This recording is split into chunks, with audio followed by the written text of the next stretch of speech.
नमस्कार साथियों, देखिए अभी आप लोगों का जीएनएम और एएनएम का एग्ज़ाम होने वाला है, फाइनल एग्ज़ाम होने वाला है।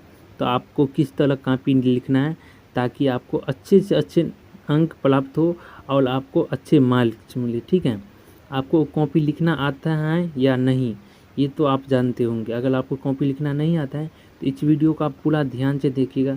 मैं आपको इस वीडियो में पूरे 0 लेवल से बताने वाला हूँ, लाइन बाई लाइन आपको किस तरह कॉपी लिखना है। अगर आपको सवाल का जवाब नहीं आता है तो आपको किस तरह सवाल का जवाब देना है ये भी बताने वाला हूँ। अगर आपको कॉपी लिखना भी आता है तो और अच्छे तरीके से कैसे लिख सकते हैं कॉपी, ताकि आपको ज़्यादा अंक प्राप्त हो। और आपको ज़्यादा अंक प्राप्त होगा तो आपको गवर्नमेंट जॉब आसानी से मिल जाएगी। ठीक है, और आपके लिए भी अच्छा रहेगा। तो चलिए शुरू करते हैं। कॉपी लिखने का सही तरीका क्या है। आप पहले कोई भी आप प्रश्न आता है तो आप कॉपी कैसे लिखेंगे, थोड़ा धीरे धीरे लिखेंगे। जल्दबाजी में आपको कॉपी नहीं लिखना है एग्ज़ाम में, फाइनल एग्ज़ाम में। ठीक है, थोड़ा धीरे धीरे लिखे और साफ लिखे। थोड़ा धीरे धीरे लिखना है और थोड़ा हटा हटा के लिखना है ताकि एग्ज़ाम जो चेक कर ले आपका कॉपी उसको साफ साफ समझ में आ जाए। ठीक है, थोड़ा ही लिखना है, अच्छे तरह से लिखना है। जो भी शब्द लिखो उसे एक दूसरे से चिपके नहीं, मतलब हटा हटा के लिखना है। ठीक है, क्वेश्चन को मैं आपको प्रैक्टिकल देख के दिखाने वाला हूँ किस तरह आपको लिखना है। हेडिंग और सब हेडिंग जरूर दो। देखिए जैसे मैं आपको एक क्वेश्चन बताता हूँ, इसमें दिया है डाइजेस्टिव सिस्टम के कार्य को बताएं। ठीक है, आपको क्वेश्चन एग्जाम में आएगा डाइजेस्टिव सिस्टम के कार्य को बताइए। तो आपको क्या करना है, क्वेश्चन कितने नंबर है, 1 नंबर क्वेश्चन है तो आप, या 10 नंबर क्वेश्चन है तो आपको क्वेश्चन नंबर दे देना है 10 या 1। उसके बाद नीचे में उत्तर लिखना है, इस तरह से उत्तर या आंसर आप लिख सकते हैं। इसके कार्य को बताइए बोलना है। तो इसका डाइजेस्टिव सिस्टम यानी पाचन तंत्र का क्या क्या कार्य होता है, मतलब की सब काम कर से क्या सब काम करता है। तो एक होता है जो हम भोजन खाते हैं, खाना खाते हैं, दाल भात कुछ भी खाते हैं, उसको पचाता है। तो आपको 1 नंबर पर लिखना है पाचन की प्रक्रिया, उसी को बोलते हैं जो खाना पचाते हैं, उसको एक लाइन में बोलते हैं पाचन की प्रक्रिया। ठीक है, दूसरा में आपको देना है एंजाइम का काम।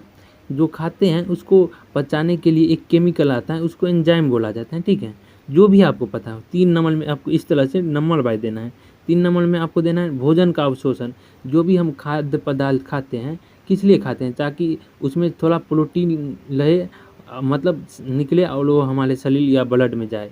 ठीक है, वो अवशोषण करके सारा कचरा बाहर निकाल देता है एनएच के रास्ते से, और जो प्रोटीन बचता है वो ब्लड में भेज देता है। ठीक है, अपशिष्ट का निष्कासन, जो भी हम खाते हैं कचरा, गलत तरह चीज़ खाते हैं उसको बाहर निकाल देते हैं। ठीक है, उसके बाद क्या करना है, आपको ब्लू पेन से लिखना है। ब्लू या ब्लैक पेन आपको एग्जाम में यूज करना है, दूसरा पेन नहीं यूज करना है। ठीक है, पॉइंट में उत्तर दो। ठीक है, आपको पॉइंट में उत्तर देना है। किस तरह देखना है, आपको अगर डायग्राम बनाना आता है यानी कि फिगर बनाना आता है, चित्र, तो आप बना सकते हैं। नहीं बनाना आता है तो आप तब भी थोड़ा बहुत समझा सकते हैं, अपने हिसाब से समझा दीजिएगा जैसे आपको समझ में आता है। ठीक है, अगर आपको आंसर नहीं पता है तो कैसे आंसर दे, कौन से सवाल का उत्तर कैसे दे। ठीक है, सिर्फ एक लाइन में। अगर आपके सामने में ऑब्जेक्टिव क्वेश्चन, एक ऑब्जेक्टिव नहीं लाता है एग्जाम में, अगर एक नंबर का सवाल है, ठीक है, तो आपको 10 पेज में नहीं लिखना है या 10 लाइन में नहीं लिखना है।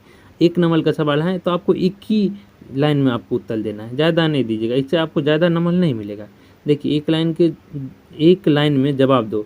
आलवीसी का काम क्या है, जैसे आपको क्वेश्चन लगेगा 1 नंबर में, आलवीसी का काम क्या है, तो आपको लिख देना है ऑक्सीजन को शरीर के अंगों तक पहुँचाना। ठीक है, आपको अपने भाषा में जैसे आता है वैसे आप लिख दीजिएगा, बस इतना लिख दीजिएगा, आपको 1 नंबर मिल जाएगा। ठीक है, शुरू में आप क्या कीजिएगा, शुरू में जो अच्छा आपको आता है वही लिखना है और साफ सुथरा लिखना है। अगर 2 से 3 मार्क का क्वेश्चन रहेगा तो उसको आपको किस तरह लिखना है, 203 मार्क का क्वेश्चन को आपको 3 से 4 लाइन में लिखेंगे। ठीक है, 5 लाइन बहुत हो गया, हटा हटा के थोड़ा लिखिएगा, अच्छा लगेगा।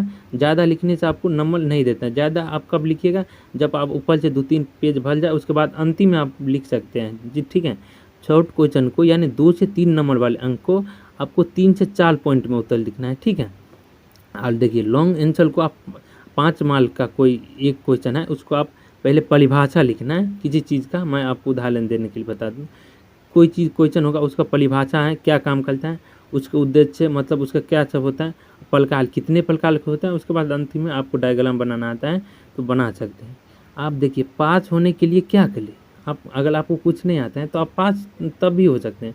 हल जब आपको कम से कम 3-4 पॉइंट दो, टाइम बचाने के लिए पहले वही सवाल कर लो जो अच्छे से आता है, ठीक है।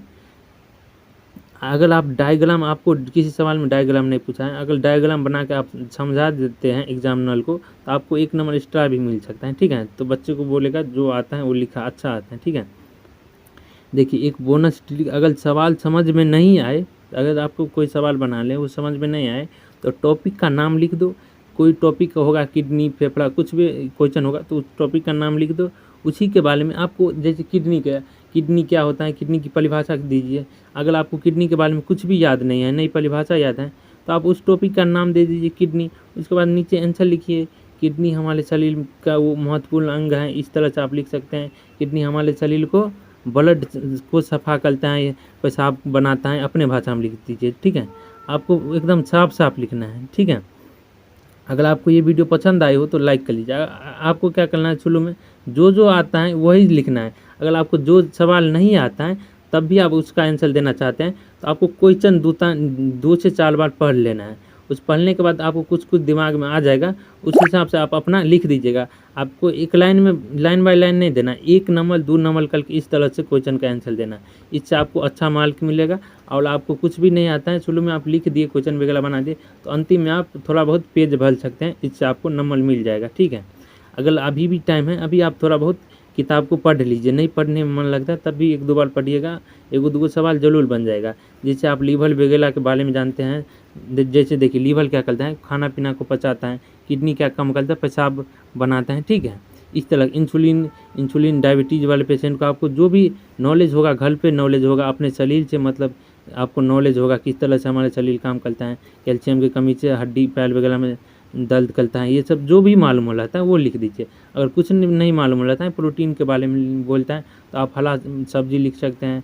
हल बीमारी में जैसे आप लिख सकते हैं, देह हाथ में कमजोरी होना, सिर दर्द करना, पैर दर्द करना, ये सब लिख सकते हैं, ठीक है। जो भी मतलब एक ऐसा रहता है कि एक बीमारी में अनेकों सिम्टम रहते हैं, ठीक है, दिखाई देता है। कोई बीमारी के बारे में पूछे, एड्स क्या होता है, तो आपको जो भी आता है वही लिखिए, क्योंकि जो चेक करता है कॉपी वो भी एक इंसान रहता है, वो आपको समझ सकता है कि इसको कितना आता है, ठीक है।